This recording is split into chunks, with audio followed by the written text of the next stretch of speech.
All right, so get ready because we're going deep on this one. The Sons of El Rey. Yeah, this one is really A something. real page turner this book is. Yeah. It's got like family drama mystery, hmm and it's all set in this world of like lucha libre wrestling. Yeah, the whole lucha libre thing really drew me into, and the way the story's told from these different points of view, across Oh, generations. We really? got we got Ernesto, the grandfather. He was Yeah. like this legendary luchador back in Mexico. Right. And then his wife Elena, their son Freddie, and then finally their grandson Julian. It's Right. like, you're looking through this family photo album and each picture tells a different piece. I like that. That's a good way to put it. Yeah. So, okay, lucha libre. Yeah. I mean, I always thought it was super interesting, but this book, like, I don't know, it just takes it to another level. It does. It's not just the sport, Yeah. you know? It's like, it's a part of who they are. Right. Like their identity. Oh. And the way Espinoza writes about it, like Yeah. the costumes, the masks, the moves, you can like practically hear the crowd and like feel the sawdust. You know? Totally. The descriptions are so vivid. It's like you're right there in the ring with them. Yeah, exactly. But it's also, it's not just about the spectacle. Right. Remember that part where Yeah. Ernesto becomes kind of a local celebrity Yeah. in LA through those Taco Macho commercials? Oh, yeah. I mean, it's such a great way to show how like lucha libre like bleeds into their everyday lives, Totally. Like it's not just confined to the ring. Yeah. It's like a part of their reality. Yeah, exactly. So we've got the whole lucha libre thing going on, but then there's all this family drama too. Oh, yeah. Buckets of it. Yeah, things get Complicated. complicated. Let's just say that Yeah. strained relationships between fathers and sons, unspoken expectations, clashes over tradition. Mm-hmm. Julian, the grandson, he's dealing with this thing called traumaphobia. Right. It's like a fear of trauma. Yeah. And it really clashes with like this whole family legacy that's built on, physicality and all that. It's like this constant tension, between like what he's going through and like what's expected of him. Yeah. And Espinoza uses those contrasts so well to explore these deeper themes. Definitely. Like you think about Freddie the father, Yeah. he's stuck in the middle Right. between his dad's legacy and his son's struggles. Right. And then you get the sense that he's carrying around his own baggage too. Totally. Remember that part about him having to take care of his younger sister after their mom died? Oh, yeah. Yeah. It just adds this whole other layer to his character. It does. It makes you think about all the things he's had to deal with, Exactly. all the sacrifices he's made. The stuff he doesn't talk about. Yeah. Speaking of things that aren't talked about, Oh, boy. this book is full of secrets. Secrets galore. There's this whole mystery around Ernesto's relationship with his friend, also named Julian, Right. and how it affects their family, Yeah. like the ripple. Yeah, the ripple effects. And the way Espinoza reveals those secrets, like little by little, through photographs, Yeah. whispered conversations. It keeps you guessing. It does. You're always wondering what's going on beneath the surface. What's the truth behind the masks they all wear? Exactly. Like what really happened to Ernesto's friend Julian? Right. Why did he disappear? And how does it all tie back to the family? Yeah, it's like this puzzle box. Totally. And you just want to keep shaking it until all the pieces fall out. You want to know the whole story. Yeah, and it makes you realize that memory is kind of like a puzzle box too. Oh, how so? We all have our own versions of the past, right? We do. Our own interpretations of what happened. Uh-huh. And sometimes those versions clash. They do. Yeah, And that's where things get really interesting. they do. You know what else is interesting? What's that? The family's moved from Mexico to East LA. Oh, yeah.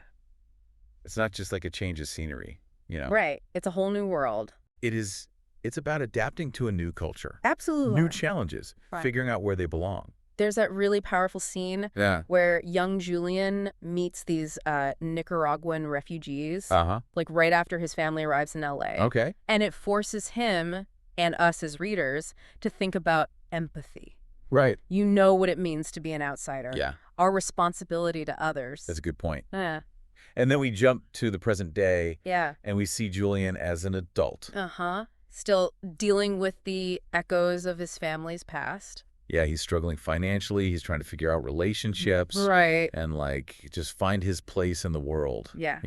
Trying to figure out who he is. Yeah, and I was really intrigued by his involvement with this guy named Tim. Oh, yeah, Tim. The work they do, it's like, A little shady. yeah, let's just say it raises some ethical questions. Definitely. It does. It makes you think about what you would do in that situation. For sure. And then there's like this hint of a rekindled romance with Philip. Oh, yeah. His old flame.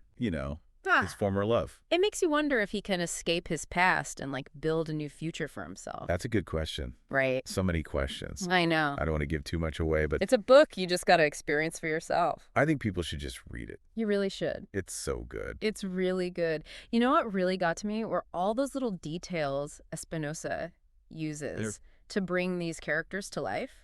Like, remember those descriptions of Elena's apartment in Mexico City? Yeah. The thin mattress and all the sounds of the city drifting in. I know. It's like, You can practically feel the humidity yeah. and smell the cooking spices. It's so real. It is. And then there's that little thing about Freddie's dad being obsessed with not having calluses on his hands. Oh, right. Right. It's like such a small detail. Yeah, But it tells you so much about their relationship it does. and their different values. Yeah, like what they prioritize. Yeah, you instantly get why Freddie feels so much pressure to live up to his dad, you know? Totally. And the food. Oh, the food. There's a food in this book. It's like a character itself. It is. It's not just about eating. It's like, It's symbolic. it's a symbol of culture. Culture, connection, sometimes even conflict. Yeah, like think about Elena's meals Yeah, her home-cooked meal. versus like that greasy allure of taco macho. Oh, yeah, good point. It's like this whole metaphor for tradition versus assimilation. Right, the struggle of keeping your roots while embracing a new world. Exactly. It's powerful stuff. I really connected with Freddie's struggles with depression Oh, yeah. after his mom dies. Yeah. The way Espinoza writes about those waves of sadness, like the feeling of being disconnected from your own body, It's so raw. Raw. it felt so real and honest. I've never seen it written about like that before. Me neither. Espinoza doesn't shy away from those tough emotions. No, he doesn't. Grief, trauma, the complexities of being a man, he explores it all. There's so much depth. And sensitivity. Yeah, it's really refreshing. And it makes the characters like even more relatable. They feel real. Yeah, even when they're making decisions that you're like, what are you doing? Right, even when they mess up. Exactly. Let's talk about Julian's storyline in the present day, Okay. because he makes some choices He does. that are interesting. Let's just say that his work with Tim, Oh, yeah. That's, it's pushing him into some ethically gray areas. to say the least. It is. I was like on the edge of my seat wondering how far he would go. What lines he'd cross. Yeah, and it makes you think, about morality and survival. Uh-huh. Like, how far would you go if you were in that situation? Tough question. It is. It's like Julian's story reminds us that life isn't always black and white. Definitely. There are a lot of gray areas. Lots of gray areas. Oh. So then we have this whole mystery surrounding Ernesto's friend Julian. Oh, yeah, we haven't forgot about that. Right. We get these glimpses of their relationship throughout the book, Like little snippets. Yeah, a glance in a photograph, a hushed conversation in a cantina. It's like you're putting a puzzle together, but you're missing some pieces. Exactly. And just when you think you're starting to figure things out, Espinoza throws in another twist. Always keeping us on our toes. Always.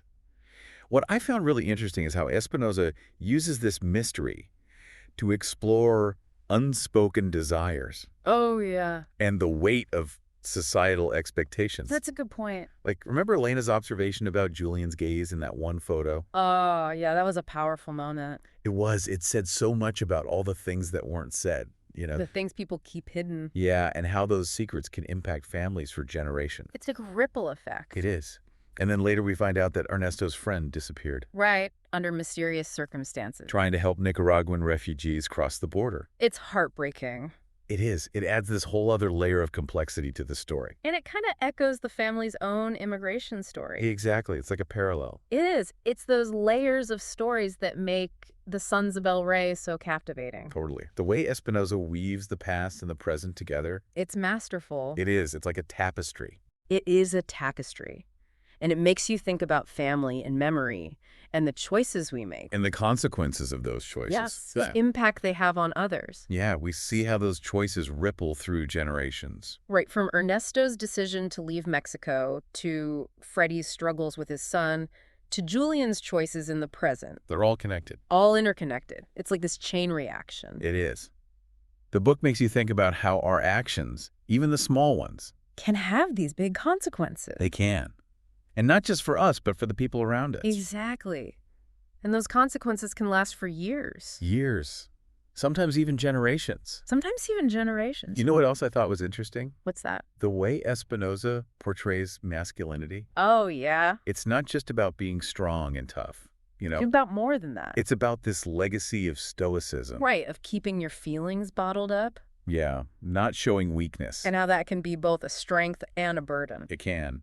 And it's interesting how Julian, in the present day, kind of challenges that. He's struggling. He's vulnerable. And he's not afraid to show it. No, he isn't.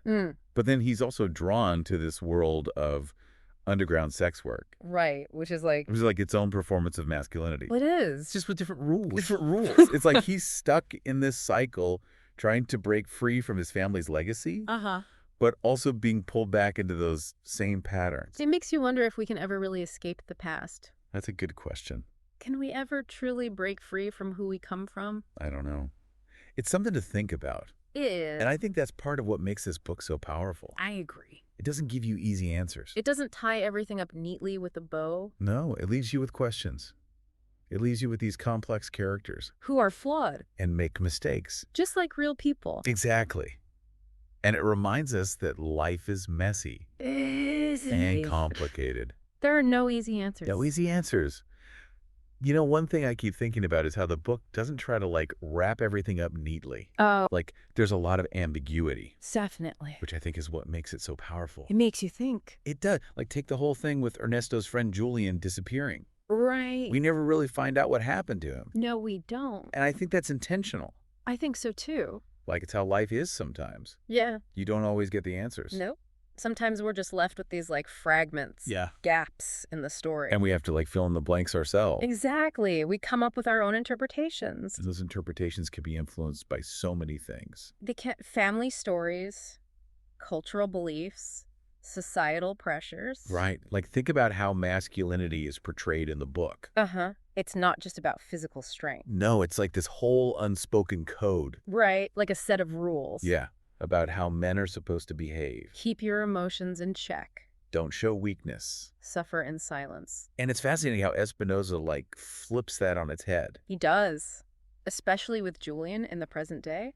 Yeah, he's like the opposite of that stoic macho stereotype. He is. He's struggling. He's vulnerable. And he's looking for connection. In ways that challenge those traditional ideas of what it means to be a man. Exactly. But then there's also the whole thing with him being drawn to the world of underground sex work. Right, which is kind of like its own performance of masculinity in a way. It is. Yeah. Just with a different set of rules. A different state. Yeah, and it's like he's trying to break free from his family's legacy, but he's also being pulled back into those same patterns. Like a moth to a flame. Yeah, it makes you think about how much of who we are is determined by where we come from. It does nature versus nurture. And if we can ever truly escape our past. The big question.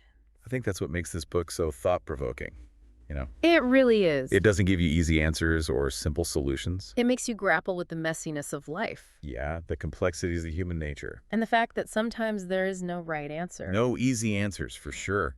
This book stayed with me for a while after I finished it. Me too. It gets under your skin. It does. I kept turning those questions over in my mind. It's the kind of book that sparks conversations. It is. And I think that's a sign of a really good book. Definitely one that makes you think and feel. Espinoza is a talented writer. He really is. The way he creates these characters. So real and relatable. You can't help but care about them. Even when they're making bad decisions. Even when they mess up. And his writing is just beautiful. So evocative. Like he paints pictures with words. I know what you mean. So yeah, if you're looking for a book that will stay with you. One that will challenge you and move you. Then I highly recommend The Sons of El Rey.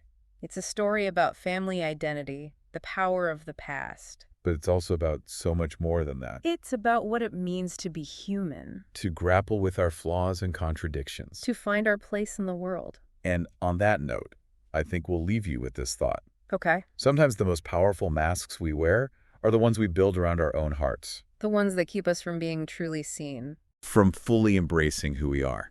So the question is, what masks are you wearing? And are you ready to let them go?